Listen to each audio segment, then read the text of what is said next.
Pitino not a target in FBI investigation. New reporting on indictments misleading.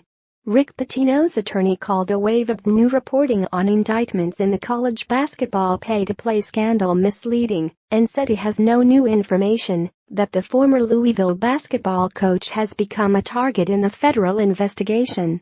The U.S. attorney has confirmed coach is not a target, attorney Steve Pence told Courier Journal on Thursday.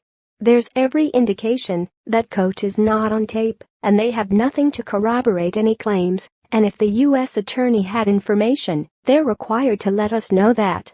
They're required to tell us in advance, and they have said coach is not a target.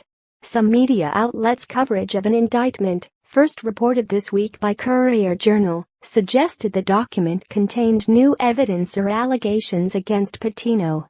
But the indictment only recounts a recorded conversation first reported September 26, when the FBI unsealed its complaint. NBC News investigations reporter Tom Winter tweeted that the indictment contained new information indicating that Pitino knew of the alleged scheme and was directly involved in it. Headlines on ESPN, Yahoo Sports and many other national outlets reported the allegations, first made in September, as new information. And Lexington, Kentucky, NBC affiliate WLEX posted a story with the conclusive headline Unsealed Indictment, Rick Pitino Knew Everything. More on the Louisville basketball scandal. The latest, do new court documents show more about Rick Pitino's role in Louisville recruiting scandal? FBI investigation, latest updates from the University of Louisville basketball scandal. These reports played up previously reported details as new and led to a wave of readers jumping to conclusions that are not supported by the indictment's description of Pitino, who has since been fired for cause but not indicted. According to the FBI complaint released in September, Dawkins said in a conversation recorded July 27 that he had spoken to Pitino and requested the coach call Adidas executive Jim Gatto for help ensuring payments were made to the family of a five-star basketball recruit since identified as suspended Louisville freshman Brian Bowen. The complaint alleged Gatto later had contact with the phone number used by Pitino, and Pitino has confirmed to Courier Journal reporter Jeff Greer that he had phone conversations with Gatto on the dates listed in the FBI documents.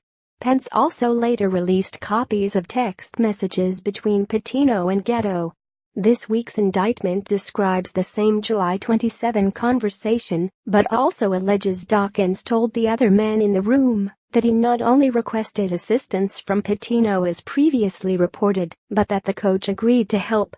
It had already been alleged that Dawkins spoke to Pitino to request the help, and it had already been confirmed that Pitino and Gatto later spoke and exchanged text messages. Pence described Dawkins' recorded claims as boasting. All indications are that Dawkins' practice was to drop the name of a well-known coach to enhance his stature with his co-conspirators in order to convince them to give him more money, Pence said in a statement released Thursday. Coach Pitino stands by his previous statement. He has never allowed or known of any payments to any of his recruits or their families during his entire college coaching career at Boston University, Providence, the University of Kentucky, and the University of Louisville. Pitino's pay. Rick Pitino and Tom Jurich will leave University of Louisville as rich man you may like. Adidas hires a Louisville law firm to defend the company in Rick Pitino's lawsuit.